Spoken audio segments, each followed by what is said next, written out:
आज हामी यस भिडियो मार्फत चिनिया क्रान्तिको विषयमा जानकारी लिन गइरहेका छौँ।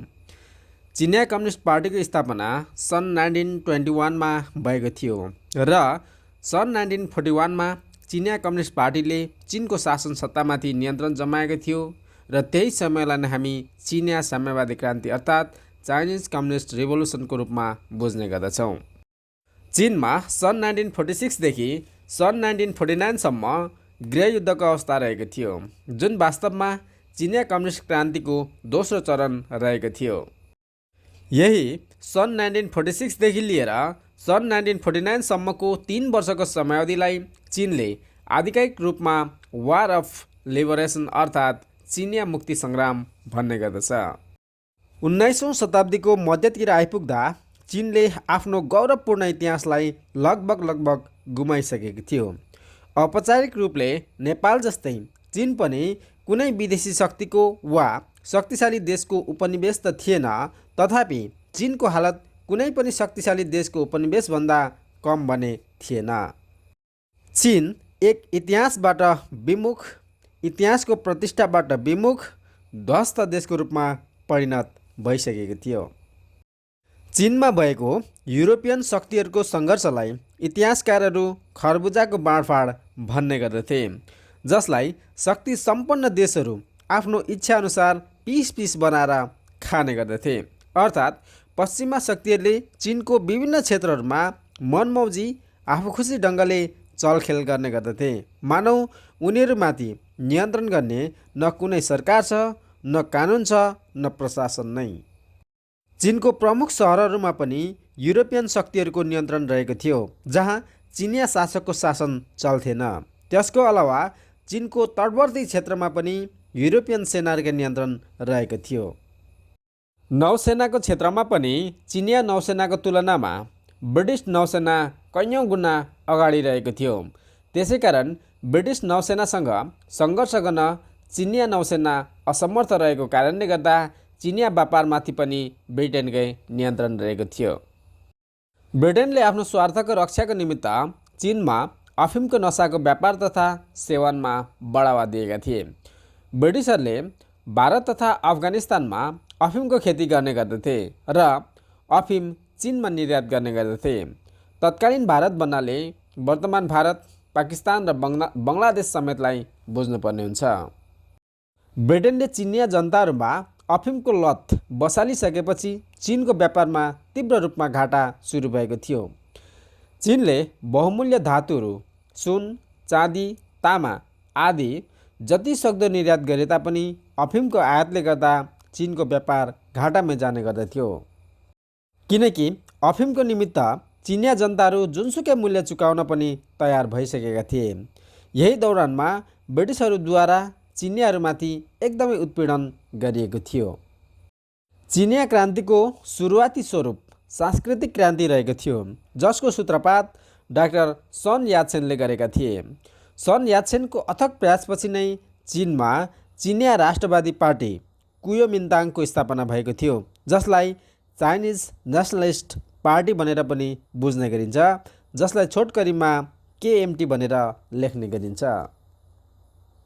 सन् 1911 मा आएर मन्चु राजवंशको अन्त्य गरियो र चिनमा गणतन्त्रको स्थापना भयो। गणतन्त्र चिनको अस्थायी राष्ट्रपति बने युआन सियाकाई। युआन सियाकाई गणतन्त्र चिनको अस्थायी राष्ट्रपति बनिसकेपछि उनले प्रतिक्रियावादी एवं दमनात्मक कदम चाल्दै कुओमिन्ताङ पार्टीमाथि प्रतिबन्ध लगाइदिए, जसको कारण सन यात्सेन भागेर जापान पुगे।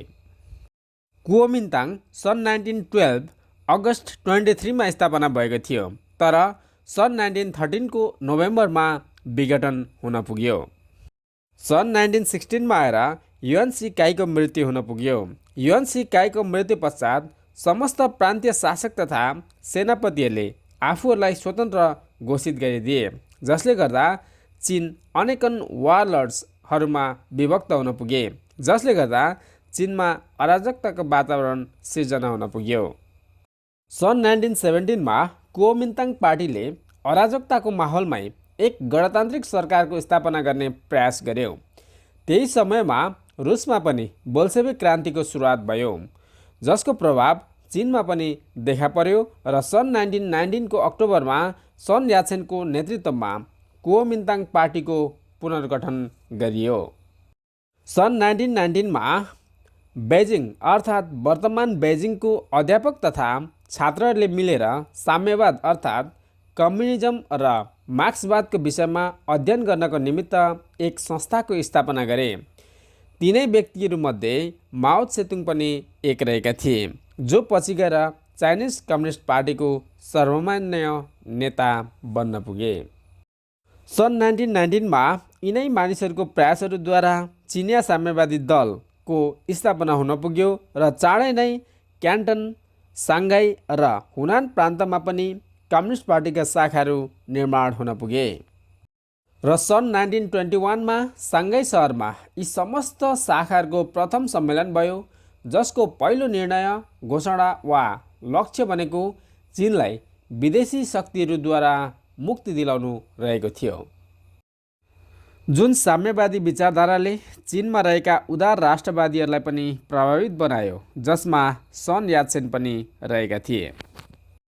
मूलतः डाक्टर सन यात्सेन चीनलाई सङ्गठित गर्नको निमित्त विदेशी सहायता प्राप्त गर्न चाहन्थे, तर कुनै पनि साम्राज्यवादी शक्तिहरूले उनलाई सहायता प्रदान गरेनन्, जसले गर्दा उनी सोभियत सङ्घ अर्थात् USSR तर्फ आकृष्ट हुन पुगे। यही दौरानमा रुसले साम्यवादी विचारधाराको प्रभाव पनि हुने लोभले सहानुभूति जनायो। त्यसको अलावा पनि सबै खाले सहायता प्रदान गर्ने आश्वासन पनि प्रदान गर्यो। डाक्टर सन यात्सेनको सुझबुझपूर्ण एवं सङ्गठनात्मक क्षमताको कारणले गर्दा कुओमिन्ताङ तथा चिनिया कम्युनिस्ट पार्टी बीच सहयोगात्मक सम्बन्ध निर्माण हुन पुग्यो। त्यसमाथि रसियन साम्यवादी विचारकहरूले चिनिया कम्युनिस्ट पार्टीलाई कुओमिन्ताङ पार्टीसँग मिलेर अघि बढ्न भनेका थिए, जसले गर्दा चीनमा नेसनलिस्ट पार्टी कुओमिन्ताङ र साम्यवादी दल चाइनिज कम्युनिस्ट पार्टी दुवै मिलेर विदेशी साम्राज्यवादको विरुद्धमा लड्न सुरु गरे। विदेशी साम्राज्यवादी शक्तिहरूको विरुद्धमा सहयोगपूर्ण सम्बन्ध सन यात्सेन जीवित रहन्जेलसम्म मात्रै रहन सक्यो। तर सन् 1925 मार्च 12 मा डाक्टर सन यात्सेनको मृत्यु हुन पुग्यो। त्यसपछि भने चिनिया कम्युनिस्ट पार्टी र कुओमिन्ताङ पार्टी बीच मतभेद तथा खटपट सुरु हुन थाल्यो। खास गरी चिनिया कम्युनिस्ट पार्टीले आफ्नो सङ्गठनलाई सुदृढ बनाउन सुरु गर्यो। चिनिया कम्युनिस्ट पार्टीले किसान तथा मजदुरहरूलाई आफ्नो पक्षमा सङ्गठित गरे र राष्ट्रिय स्तरमा एक मजदुर सङ्घको स्थापना गरे, जसले गर्दा चीनमा किसान तथा मजदुरहरूको आन्दोलन चर्किन सुरु गर्यो। सन यात्सेनको मृत्युपछि सन् 1925 मा माओ त्से-तुङले हुनान प्रान्तमा उग्र किसान आन्दोलन चर्कायो, जसले चीनमा रहेको जमिनदारहरूलाई उखेलेर फ्याँकिदियो र सम्पत्तिमाथि नियन्त्रण गरेर रहेको सामाजिक ढाँचालाई पनि बदलिदियो। सन् 1925 मा सन यात्सेनको मृत्युपछि कुओमिन्ताङ पार्टीको प्रमुख बने च्याङ काई-सेक। च्याङ काई-सेकको लगाव जमिनदार तथा व्यापारीहरूसँग रहेकोले च्याङ काई-सेकले समस्त कम्युनिस्टहरूलाई कुओमिन्ताङ पार्टीबाट निष्कासित गरिदिए। च्याङ काई-सेकको भनाइरहेको थियो कि कम्युनिस्ट पार्टी शक्तिशाली बन्दै गइरहेको छ, जसले जमिनदारहरूमाथि आक्रमण गर्दै उनीहरूको सम्पत्तिमाथि नियन्त्रण गर्दै जाँदैछन्, तसर्थ यिनीहरूलाई समाप्त गर्न अत्यावश्यक रहेको छ। च्याङ काई-सेकले कम्युनिस्टहरूलाई आफ्नो पार्टीबाट निष्कासित गरेर पार्टी शुद्धिकरणको अभियान चलायो, जसमा हजारौँ कम्युनिस्टहरू, ट्रेड युनियनिस्टहरू र किसान नेताहरू मारिएका थिए। यसरी नानकिङमा च्याङ काई-सेकले आफ्नो सत्ता मजबुत बनाएका थिए। सन् 1943 मा माओ त्से-तुङ चिनिया कम्युनिस्ट पार्टीको अध्यक्ष बन्न सफल भयो र माओकै नेतृत्वमा चिनिया कम्युनिस्ट पार्टीले आफ्नो शक्तिमा व्यापक विस्तार गर्न सफल भयो र कियाङ्सी प्रान्तलाई कम्युनिस्ट पार्टीले आफ्नो केन्द्र बनायो। पछि गएर कम्युनिस्ट पार्टीले फुकियन, हुनान आदि प्रान्तहरूमा पनि आफ्नो पार्टीको सरकार स्थापित गर्न सफल भयो। कम्युनिस्ट पार्टीको नेता माओ त्से-तुङले आफ्नो पार्टीको रणनीतिमा व्यापक परिवर्तन ल्याउँदै उद्योग तथा कल कारखानामा काम गर्ने कामदार तथा मजदुरहरूको जनसमर्थन जुटाउनुभन्दा पनि खेतीको काम गर्ने किसानहरूको समर्थन जुटाउने प्रयास गरेका थिए, किनकि चीन एक कृषि प्रधान देश रहेकोले त्यहाँ औद्योगिक अवस्था एकदमै पिछडिएको थियो। कियाङ्सी प्रान्तमा स्थापित माओको कम्युनिस्ट सरकारले नानकिङ प्रान्तमा रहेको च्याङ्काई सेकको कुओमिन्ताङ सरकारलाई स्वीकार गर्दैनथ्यो। च्याङ्काई सेकको नियन्त्रणमा रहेको नानकिङ प्रान्तको सरकारले आफ्नो अवस्था थप बलियो र सुदृढ बनाउन कियाङ्सी प्रान्तमा रहेको कम्युनिस्ट पार्टीको विरुद्धमा त्यहाँको सरकारको विरुद्धमा एक व्यापक र भयङ्कर आन्दोलन चलाएको थियो, जसलाई उन्मूलन आन्दोलनको नामले बुझ्ने गरिन्छ। उक्त उन्मूलन आन्दोलनको दौरानमा कम्युनिस्ट विचारधाराबाट प्रभावित कार्यकर्तालाई कुओमिन्ताङ पार्टीबाट निष्कासित गरिदिएका थिए र च्याङ्काई सेकको नेतृत्वमा लाखौँ लाख कम्युनिस्टहरूको हत्या गरिदिएका थिए।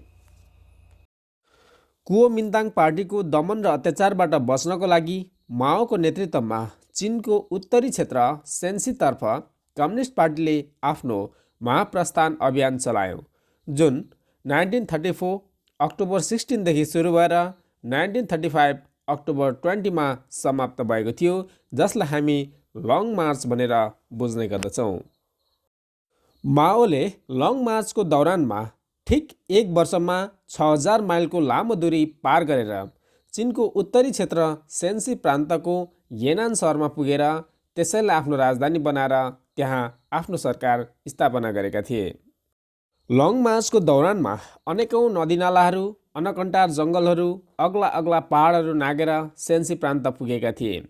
जुन बेला आफूसँग रहेको खाद्यान्नहरू, पशु चौपायाहरू सबै नै लिएर गएका थिए भने पछि पछि कुओमिन्ताङका लडाकुहरूले पनि त्यत्तिकै पछ्याइरहेका थिए।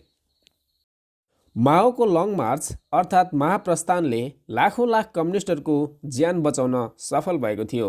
पछि गएर उनै कम्युनिस्ट लिडर माओ चिनिया स्वतन्त्रताको नायक बने। माओले एक वर्षमा 6000 माइल अर्थात् 9500 भन्दा पनि बेसी दूरी पार गरे, जसलाई हामी लङ मार्चको नामले इतिहासमा बुझ्दछौँ भने प्रचण्डले 10 वर्षमा नेपालको लगभग 500 माइलको दूरी अर्थात् 800 किलोमिटर दूरी पार गरेका थिए, जसलाई उनले लङ मार्च भनेर फटाहा गफ दिएका थिए। कहाँको माओको एक वर्षमा 6000 माइल र कहाँको प्रचण्डको 10 वर्षमा 500 माइल तुलनै हुन सक्दैन। यहाँ ख्याल गर्नुपर्ने कुरा चाहिँ के छ भने सन् 1921मा जापानले चीनमाथि आक्रमण गरेको थियो, तर च्याङ्काई सेकको नेतृत्वमा रहेको कुओमिन्ताङ पार्टीले जापानी साम्राज्यलाई भन्दा चिनिया कम्युनिस्ट पार्टीलाई आफ्नो प्रमुख शत्रु ठान्ने गर्दथ्यो। त्यसैकारण च्याङ्काई सेकले चिनिया कम्युनिस्ट पार्टीलाई दबाउनको लागि आफ्नो सम्पूर्ण शक्तिको प्रयोग गरेका थिए। चिनिया कम्युनिस्ट पार्टीको लङ मार्च सफल भएपछि जुन सेन्सी प्रान्तमा आफ्नो कम्युनिस्ट सरकारको निर्माण गरेका थिए, त्यो प्रान्त जापानले नियन्त्रण जमाएको चीनको उत्तरी क्षेत्रको सीमामा रहेको थियो। यो क्षेत्र जापानले नियन्त्रण गरेको चीनको उत्तरी भूक्षेत्र हो। माओ त्से-तुङले सेन्सी प्रान्तमा रहेर जापानी आक्रमण र जापानी साम्राज्यवादको विरोध गर्न थाले। त्यति मात्रै नभएर माओले कुओमिन्ताङ पार्टी र चिनिया कम्युनिस्ट पार्टी मिलेर देशमा एउटा संयुक्त सरकार गठन गर्नुपर्ने र दुवै पार्टी मिलेर जापानी आक्रमणको प्रतिकार गर्नुपर्ने आवाजहरू बुलन्द बनाउन थाले र जापानी साम्राज्यवादीहरूलाई देशबाट लखेट्नुपर्ने तर्कहरू पेश गर्न थाले।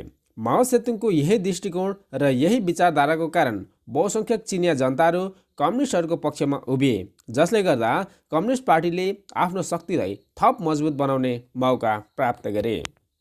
विचारधारात्मक दृष्टिकोणले कम्युनिस्ट पार्टी र राष्ट्रवादी पार्टी कुओमिन्ताङ बीच आपसी टकराव रहेको थियो। त्यसैकारण च्याङ्काई सेकले जापानीहरूलाई रोक्नुभन्दा पनि चीनमा कम्युनिस्टहरूलाई समाप्त पार्नु चाहिँ अधिक महत्त्वपूर्ण ठान्ने गर्दथे। त्यसैकारण सन् 1936मा कम्युनिस्टहरूको विरुद्धमा लड्न कुओमिन्ताङले सेनाको एउटा टुकडीलाई लियाङको नेतृत्वमा सेन्सी प्रान्त पठायो, तर कम्युनिस्ट पार्टीका लडाकुहरूले आफ्नै चिनिया दाजुभाइहरूसँग युद्ध लड्न अस्वीकार गरिदियो। बरु कम्युनिस्टहरूले हामी समस्त चिनियाहरूको साझा शत्रु जापानीहरू रहेकोले एक भएर जापानीहरूको विरुद्धमा लड्न आग्रह गरे, तर च्याङ काय सेकले जापानीहरूभन्दा पनि आफ्नो पहिलो शत्रु कम्युनिस्टहरू रहेको निष्कर्ष निकाले र कम्युनिस्टहरूलाई समाप्त पार्नु नै आफ्नो एकमात्र लक्ष्य रहेको घोषणा गरे। तर कम्युनिस्ट पार्टीका नेताहरूले लियाङ र उनको नेतृत्वमा पठाइएको सेनालाई हामी सबैको साझा शत्रु जापानीहरू रहेको र जापानीहरूसँग लड्नु मात्रै आफ्नो एकमात्र उद्देश्य रहेको बताएपछि च्याङ काय सेकलाई उल्टै लियाङले गिरफ्तार गरिदिए। पछि कम्युनिस्टहरूकै दबावको कारण च्याङ काय सेक छुट्न सफल भयो। चिनिया जनताहरूको इच्छालाई मध्यनजर गर्दै च्याङ काय सेकले कम्युनिस्टहरूसँग वार्तालाप अघि बढायो र सन् 1937मा कम्युनिस्टहरूसँग एक सम्झौता गर्दै संयुक्त प्रयासद्वारा जापानी प्रभुत्वलाई समाप्त गर्ने प्रण गरे। सन् 1937मा भएको कम्युनिस्ट पार्टी र कुओमिन्ताङ पार्टी बीचको सम्झौता अनुसार कुओमिन्ताङ पार्टीले सेन्सी र गाङ्सु प्रान्तमा रहेको कम्युनिस्ट सरकारलाई मान्यता प्रदान गर्यो। त्यसको अलावा कम्युनिस्ट सरकारको नियन्त्रणमा रहेको सेनालाई पनि चिनको राष्ट्रिय सेनाको एक अङ्गको रूपमा मान्यता प्रदान गरियो, जसले सेनापति च्याङ काय सेकको आदेशहरूलाई जापानको विरुद्धमा पालना गर्नुपर्ने हुन्थ्यो। यसरी चिनमा दुई अलग अलग सरकारहरू आफ्नो आफ्नो क्षेत्रहरूमा सक्रिय रहेका थिए। दुवै पार्टीको आफ्नो आफ्नै अर्थात् दुवैको सरकारको आफ्नै आफ्नै सेनाहरू पनि रहेका थिए, जसले आफ्नो आफ्नो क्षेत्रहरूमा आफ्नो आफ्नो आदर्श र अनुशासनमा सामाजिक व्यवस्थाको विकास गरिरहेका थिए। फरक फरक सरकार र फरक फरक सेनाहरू भए तापनि सन् 1937को कम्युनिस्ट पार्टी र कुओमिन्ताङ पार्टी बीच गरिएको सम्झौता कम्युनिस्ट पार्टीलाई भने आफ्नो शक्ति बढाउनको निमित्त अत्यन्त महत्त्वपूर्ण साबित भयो। सन् 1937मा जापानले चीनमाथि आक्रमण गर्यो र चीनलाई पराजित गर्दै चीनको केही क्षेत्रमाथि नियन्त्रण पनि जमायो। नानकिङ क्षेत्रमा जापानले नियन्त्रण जमाएपछि च्याङ काय सेक बाध्य भएर पछि हटे। त्यसपछि चीनको पश्चिमी क्षेत्र चुङकिङलाई च्याङ काय सेकले आफ्नो राजधानी बनाएका थिए। तर उता अर्कोतिर कम्युनिस्टहरूले सेन्सी प्रान्तमा जापानको विरुद्धमा डटेर छापामार युद्ध सुरु गरिरहेका थिए र आफ्नो जनताहरूको अगाडि राष्ट्रवादिता र देशभक्ति प्रदर्शन गरिरहेका थिए, जसले गर्दा जापानीहरूको अत्याचारबाट पीडित बनेका किसान तथा मध्यम वर्गको कम्युनिस्टहरूलाई एकदमै ठुलो समर्थन प्राप्त भयो। सन् 1937मा जापानले चीनमाथि आक्रमण गरेपछि चीन र जापान बीच युद्ध सुरु भयो, जसलाई हामी साइनो जापान वार 1937 भन्ने गर्दछौँ। जुन युद्ध सन् 1945सम्म चल्यो, तबसम्म चल्यो जबसम्म जापान पूर्ण रूपमा दोस्रो विश्वयुद्धमा पराजित भएन। साइनो जापान वार सन् 1937मा सुरु भयो र सन् 1939मा दोस्रो विश्वयुद्ध छेडियो। त्यसै कारण चीन जापान युद्ध पनि दोस्रो विश्वयुद्धमा परिणत हुन पुग्यो। युरोपमा सन् 1939 सेप्टेम्बर 1मा जर्मनीले पोल्यान्डमाथि आक्रमण गरेपछि दोस्रो विश्वयुद्धको सुरुवात भएको मानिन्छ। तर कतिपय इतिहासकारहरू एसियामा सन् 1937बाट नै दोस्रो विश्वयुद्धको सुरुवात भएको ठान्ने गर्दछन्। यसरी जापानी साम्राज्यवादी शक्तिहरूसँग सेन्सी प्रान्तमा रहेका कम्युनिस्टहरूले डटेर लडिरहँदा कुओमिन्ताङ पार्टीका नेता च्याङ काय सेक भने जापानीहरूको अतिक्रमणबाट भन्दा पनि कम्युनिस्टहरूको बढ्दो शक्ति र सक्रियतादेखि बढी चिन्तित रहेका थिए। च्याङ काय सेक विदेशी शक्तिसँगको सङ्घर्षलाई भन्दा पनि चीनको आन्तरिक राजनीतिलाई ज्यादा महत्त्व दिने गर्दथे, जसले गर्दा चीनमा कम्युनिस्ट पार्टी र कुओमिन्ताङ पार्टी बीच फेरि टकरावको स्थिति सिर्जना हुन पुग्यो। सन् 1939मा दोस्रो विश्वयुद्ध सुरु भएपछि सन् 1937देखि सुरु भएको चीन जापान युद्ध पनि दोस्रो विश्वयुद्धमा परिणत हुन पुग्यो। चीनमा जापान र रसियाको बढ्दो प्रभावलाई देखेर, त्यसको अलावा चीनमा साम्यवाद अर्थात् कम्युनिजमको बढ्दो प्रभावलाई देखेर ब्रिटेन र अमेरिकाले च्याङ काय सेकको सरकारलाई हवाईजहाज मार्फत टनका टन युद्ध सामग्रीहरू सहयोगको रूपमा प्रदान गर्न थाल्यो, ताकि रुस वा जापानको प्रभाव चीनमा पर्न नपाओस्। ब्रिटेन र अमेरिका भने चीनमा रहेको गृहयुद्धलाई रोक्न चाहन्थे, किनकि गृहयुद्ध लम्बिएको खण्डमा शक्तिशाली बनिसकेको कम्युनिस्टहरूको विजय हुने सङ्केत चीनमा स्पष्टसँग देखिन्थ्यो। पश्चिमी देशहरू अमेरिका र ब्रिटेनले चुङकिङमा रहेको च्याङ काई सेकको सरकारलाई आफ्नो पक्षमा लिन सन् 1943मा चुङकिङको सरकारसँग एक सन्धि गर्यो र सन् 1943मै माओ सेतुङ पनि चिनिया कम्युनिस्ट पार्टीको अध्यक्ष बनेका थिए। सन् 1943को सम्झौतापछि अमेरिका र ब्रिटेनले चीनमा आफ्नो विशेषाधिकारलाई परित्याग गर्दै चीन एक शक्तिशाली देश रहेको कुरालाई स्वीकार गर्यो र चीन पश्चिमा देशहरूको पक्षमा रहेको उद्घोष गर्यो।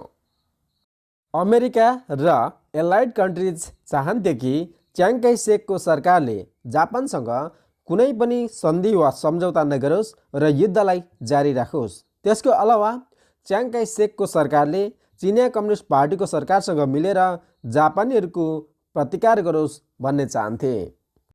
त्यही उद्देश्यले अमेरिकी जनरल स्टिलवेल र अमेरिकी राजदूत हर्लेको माध्यमद्वारा च्याङ काई सेक र कम्युनिस्ट पार्टीको बीचमा सम्झौता गराएर जापानीहरूको विरोधमा प्रतिकार गराउन चाहन्थ्यो।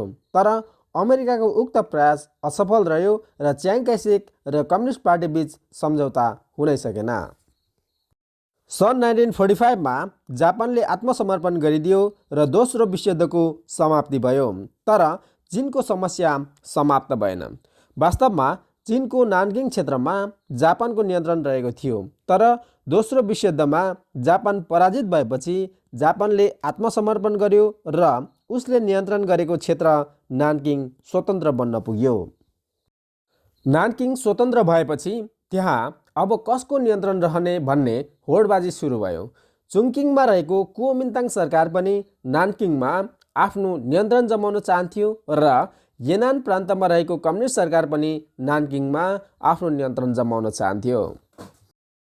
दोस्रो विश्वयुद्धको अन्त्यपछि स्वतन्त्र बनेको नानकिङ क्षेत्रमा कसको नियन्त्रण रहने भन्ने होडबाजीमा कुओमिन्ताङको सरकार र कम्युनिस्ट पार्टीको सरकार दुवै नै अघि बढ्यो। जसले गर्दा सन् 1945को अन्त्यतिर अर्थात् सन् 1946को सुरुवातदेखि नै चीनमा पुनः गृहयुद्धको स्थिति देखा पर्यो। अमेरिकाले चीनको गृहयुद्धलाई रोक्नको निम्ति चिनिया कम्युनिस्ट पार्टी र कुओमिन्ताङ पार्टीबीच सम्झौता गराएर चीनमा चलिरहेको गृहयुद्धलाई टार्नको निम्ति जनरल मार्सललाई पठायो। जनरल मार्सलको अथक प्रयासपछि सन् 1946 जनवरी 10मा दुवै पार्टीहरूबीच सम्झौता सम्पन्न भयो। उक्त सम्झौताको अनुसार जुन जुन प्रान्तहरूमा जुन जुन पार्टीको सेनाको नियन्त्रण रहेको छ उसैको सरकार र शासन रहने निर्णय भयो। तर उक्त सम्झौताले पनि लामो समयसम्म काम काटेन। जसले गर्दा समस्त प्रान्तहरूमा कसको नियन्त्रण रहने, कसले शासन स्थापित गर्न सक्ने भन्ने होडबाजीले गर्दा फेरि चीनमा गृहयुद्धको स्थिति सिर्जना हुन पुग्यो।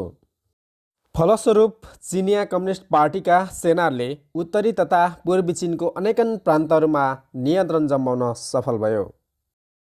सन् 1949को जनवरीसम्ममा आइपुग्दा चिनिया कम्युनिस्ट पार्टीले टिन्टासिन र पेकिङमाथि नियन्त्रण जमाउन सफल भयो। हुँदाहुँदा नानकिङ, हाइको तथा क्यान्टन प्रान्तमा पनि चिनिया कम्युनिस्ट पार्टीको नियन्त्रण हुन पुग्यो। सन् 1949 अक्टोबर 1 को दिन चिनिया कम्युनिस्ट पार्टीले पेकिङ अर्थात् परिवर्तित नाम वर्तमान बेइजिङलाई लोक गणराज्य घोषित गरिदिए, जसलाई सोभियत सङ्घ लगायत उनका मातहतका समस्त देशहरूले तुरन्त मान्यता प्रदान गर्यो। किनकि चीनमा कम्युनिस्ट पार्टीको अर्थात् साम्यवादी सरकार बन्ने बित्तिकै साम्यवादी देश सोभियत सङ्घ र उनका मातहतका देशहरूले समर्थन र मान्यता प्रदान नगर्ने त कुरै भएन। यसरी सन् 1946 देखि पुनः सुरु भएको चीनको गृहयुद्ध कम्युनिस्ट पार्टीको नेतृत्वमा सन् 1949मा सफल हुन पुग्यो। सन् 1949 सम्ममा माओ त्से-तुङको नेतृत्वमा लगभग सम्पूर्ण चीनमा चिनिया कम्युनिस्ट पार्टीको नियन्त्रण भएपछि उनको विरोधी च्याङ काई सेक र उनको पार्टी कुओमिन्ताङ भागेर फार्मोसा टापुमा पुग्यो र त्यहाँ पुगेर आफ्नो सरकारको गठन गर्यो, जसलाई आजभोलि हामी ताइवान भनेर बुझ्ने गर्दछौँ। सन् 1949मा माओले चीनलाई कम्युनिस्ट राष्ट्र घोषणा गरिदिए र उक्त जनगणतन्त्र चीनलाई अमेरिका लगायत अन्य पश्चिमा देशहरूले स्वतन्त्र राष्ट्रको मान्यता नदिएर फार्मोसा टापु अर्थात् ताइवानलाई स्वतन्त्र देशको मान्यता प्रदान गरे। सन् 1972 भन्दा अघिसम्म चीन भन्नाले वर्तमान ताइवानलाई बुझ्ने गरिन्थ्यो, किनकि ताइवान नै चीनको नामले संयुक्त राष्ट्र सङ्घको सदस्यको रूपमा रहेको थियो। वास्तवमा भन्ने हो भने चीनको गृहयुद्धको समयमा अर्थात् चिनिया कम्युनिस्ट पार्टी र च्याङ काई सेकको बीचमा सङ्घर्ष चलिरहँदा अमेरिकाको झुकाव भने राष्ट्रवादी च्याङ काई सेक र उनको पार्टी कुओमिन्ताङ प्रति रहे तापनि अमेरिकाले च्याङ काई सेकलाई खुल्ला रूपमा ओपनली समर्थन भने गर्न सकेन, किनकि अमेरिकाले खुल्ला रूपमा च्याङ काई सेकलाई समर्थन गर्ने बित्तिकै फेरि रुसले पनि माओ त्से-तुङलाई खुल्ला रूपमा समर्थन गर्नुपर्ने परिस्थिति हुन्थ्यो, जसले गर्दा प्रत्यक्ष रूपमा हिजोका पृष्ठभूमिका खेलाडीहरू अमेरिका र सोभियत सङ्घ बीचको द्वन्द्व सुरु हुने परिस्थिति बन्न पुग्थ्यो। फलस्वरूप अमेरिकाले चीन ताइवान सम्बन्धमा तटस्थताको भूमिका निर्वाह गर्यो, जसले गर्दा च्याङ काई सेकको राजनीतिक अवस्था कमजोर बन्न पुग्यो। अब लागौँ चिनिया कम्युनिस्ट पार्टीको सफलताको कारणहरूतर्फ। चिनिया कम्युनिस्ट पार्टीको सफलताको पहिलो कारण रहेको छ कुओमिन्ताङ पार्टीको अलोकप्रियता तथा भ्रष्ट शासन व्यवस्था। च्याङ काई सेकको नेतृत्वमा रहेको कुओमिन्ताङको सरकार एकदमै भ्रष्ट तथा बेकममा रहेको थियो। कुओमिन्ताङ सरकारसँग जनताको जीवनस्तरमा सुधार ल्याउने कुनै पनि नीति तथा कार्यक्रमहरू रहेको थिएन। कुओमिन्ताङको सरकारले कुनै पनि त्यस्तो किसिमको कार्यक्रमहरू घोषणा गरेनन् जसको कारण आफूलाई व्यापक लोक समर्थन प्राप्त होस्। त्यसको अलावा पनि कुओमिन्ताङ सरकारले आफ्नो महत्त्वपूर्ण समयको अधिकांश हिस्सा उद्योगपति, ब्याङ्कर्स तथा जमिनदारहरूको हितमै खर्चिएको थियो, न कि किसान तथा मजदुरहरूको हितमा। कुओमिन्ताङ सरकार भ्रष्टाचारमा लिप्त रहेको कारण जनताको हितमा ल्याइएको सामग्रीहरू निजी व्यापारीहरूको नियन्त्रणमा रहने गर्दथ्यो, जसले गर्दा कुओमिन्ताङको सरकारले लोक समर्थन गुमाउन पुग्यो र जनता चिनिया कम्युनिस्ट पार्टीतर्फ आकर्षित हुन पुग्यो। त्यसै कारण कुओमिन्ताङ पार्टीको अलोकप्रियता तथा भ्रष्ट शासन व्यवस्था पनि चिनिया कम्युनिस्ट पार्टीको सफलताको एक कारण बन्न पुग्यो। चीनमा चिनिया कम्युनिस्ट पार्टीको सफलताको अर्को कारण रहेको छ कुओमिन्ताङ पार्टीको कमजोर सैन्य सङ्गठन र सैन्य रणनीति। कुओमिन्ताङ सरकारको शीर्षस्थ सरकारी कर्मचारीहरू एकदमै भ्रष्ट तथा असक्षम रहेका थिए। कुओमिन्ताङ सरकारको सेनालाई तलब भत्ता समयमा प्राप्त हुन्थेन। सैनिकहरूको पदोन्नति उसको योग्यता, दक्षता र क्षमताको आधारमा नभएर पार्टी प्रमुख च्याङ काई सेकको भक्तिको आधारमा गर्ने गरिन्थ्यो। त्यसै कारण गृहयुद्धको समयमा च्याङ काई सेकको सरकारको सैन्य कमजोरी एवं अयोग्यता प्रष्ट देखिएको थियो, किनकि च्याङ काई सेकले आफ्नो सैनिक परिचालन सहर केन्द्रित गरेका थिए, तर त्यसको विपरीत कम्युनिस्टहरूले गुरिल्ला युद्ध लडेका थिए। कम्युनिस्ट सेनाहरू योग्य, दक्ष एवं अनुशासित थिए, जसकारण सम्पूर्ण ठुला ठुला सहरहरूलाई कम्युनिस्ट सेनाहरूले चारैतिरबाट घेरा हालिसकेका थिए। फलस्वरूप चीनमा कम्युनिस्टहरू राष्ट्रवादीहरूलाई पराजित गर्न सफल भए। तसर्थ कुओमिन्ताङ सरकारको कमजोर सैन्य सङ्गठन पनि सैन्य नीति पनि चीनमा कम्युनिस्ट पार्टीको सफलताको एक कारण बन्न पुग्यो। चिनिया कम्युनिस्ट पार्टीको सफलताको अर्को कारण रहेको छ समाजमा रहेका विभिन्न वर्गहरूमा रहेको सामाजिक आर्थिक असन्तुष्टि। कुओमिन्ताङ सरकारले गरिब तथा किसानहरूको गरिबीलाई हटाउनको निमित्त कुनै पनि किसिमको कदमहरू चालेन। ग्रामीण क्षेत्रहरूमा रहने किसानहरू सिँचाइको अभावको कारण भोकमरीद्वारा पीडित थिए, तर सहरमा रहेका व्यापारी तथा व्यवसायीहरूलाई भने अन्न पानीको कुनै कमी थिएन। अमेरिकाको प्रभुत्व चीनमा रहेकोले विदेशी पुँजीपतिहरूले चीनमा अत्याधिक शोषण गरिरहेका थिए र ती विदेशी शोषकहरूको विरुद्धमा कुओमिन्ताङको सरकारले कुनै पनि कदमहरू चाल्न सकिरहेको थिएन, जसले गर्दा सर्वसाधारण जनताहरू लगायत पुँजीपति वर्गहरू समेत कुओमिन्ताङ सरकारको विरोधी बन्न पुगे। खासमा भन्नुपर्दा कुओमिन्ताङ सरकारले जनताहरूको समर्थन प्राप्त गर्न सक्ने कुनै पनि किसिमको सामाजिक तथा आर्थिक कार्यक्रमहरू सार्वजनिक गर्न सकेन, तर चिनिया कम्युनिस्ट पार्टीले यस्ता सामाजिक तथा आर्थिक कार्यक्रमहरू ल्याएर जनसमर्थन प्राप्त गरे, जुन चिनिया कम्युनिस्ट पार्टीको एउटा सफलताको कारण बन्न पुग्यो। चिनिया कम्युनिस्ट पार्टीको सफलताको अर्को कारण रहेको छ राष्ट्रवादी सरकारको साम्राज्यवादी शक्तिसँग सम्बन्ध हुनु। चीनको राष्ट्रवादी पार्टी कुओमिन्ताङ सरकारको साँठगाँठ अमेरिका जस्तो साम्राज्यवादी देशसँग रहेको थियो। वास्तवमा भन्ने हो भने चीनको अर्थव्यवस्था नै अमेरिकी आर्थिक साम्राज्यवादी नीतिद्वारा परिचालित भइरहेको थियो। खासमा भन्ने हो भने चीनको ब्याङ्किङ प्रणालीमाथि नै अमेरिकी ब्याङ्कको नियन्त्रण रहेको थियो। चीनमा अत्यधिक मात्रामा अमेरिकी मालसामानको आयात हुने गर्दथ्यो।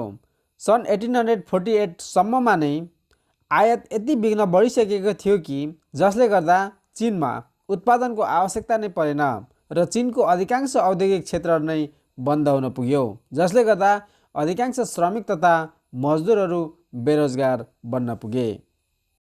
फलस्वरूप चिनिया किसान तथा मजदुरहरू सरकारको नीतिहरूद्वारा असन्तुष्ट बन्न पुगे, जसकारण गृहयुद्धको समयमा मजदुर तथा किसानहरूले चिनिया कम्युनिस्ट पार्टीलाई साथ दिएका थिए। परिणामस्वरूप चिनिया गृहयुद्धमा चिनिया कम्युनिस्ट पार्टीलाई सफलता प्राप्त हुन पुग्यो।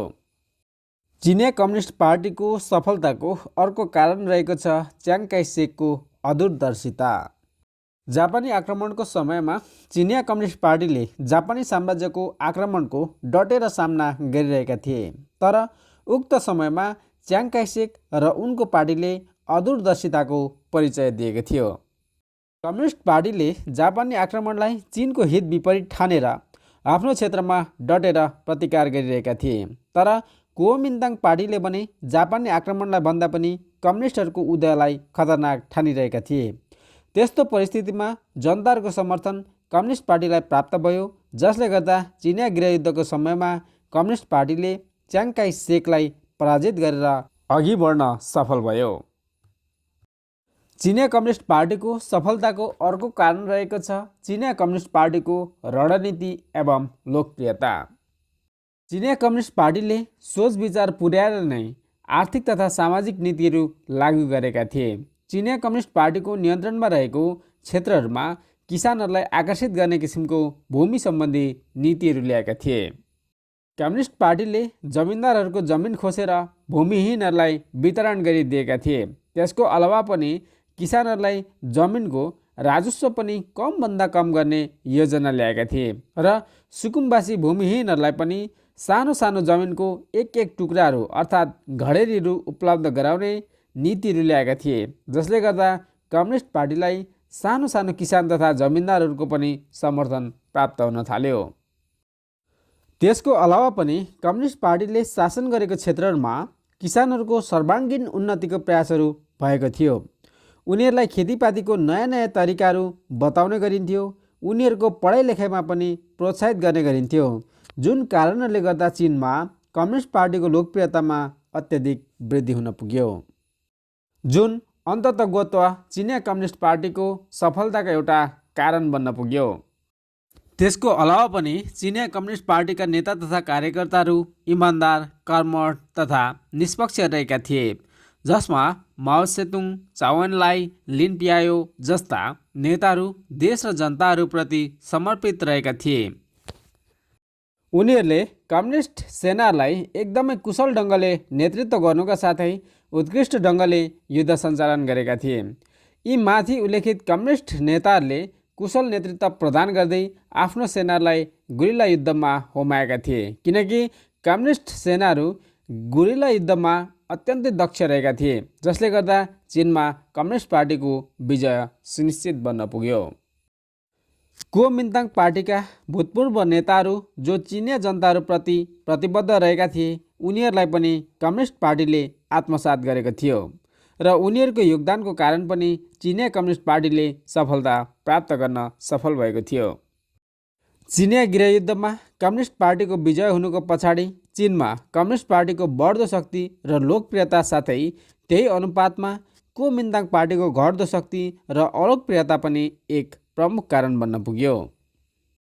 चिनिया जनताले कम्युनिस्ट पार्टीलाई यसकारण स्वीकारेका थिएनन् कि साम्यवादी सिद्धान्त र व्यवस्था सही रहेको थियो, तर चिनिया जनताले कम्युनिस्ट पार्टीलाई यसकारण स्वीकार गरेका थिए कि उनीहरू कुओमिन्ताङ पार्टीको शासन व्यवस्थाबाट वाक्क दिक्क भइसकेका थिए र सदा सदालाई उक्त व्यवस्थाबाट छुटकारा पाउन चाहन्थे र चिनिया जनतालाई कुओमिन्ताङ सरकारको भ्रष्ट शासन प्रणालीबाट मुक्त हुनको निम्ति चिनिया जनताहरूसँग कम्युनिस्ट पार्टीको विकल्प थिएन, जसको कारण उनीहरूले चिनिया कम्युनिस्ट पार्टीलाई विजयी गराएका थिए।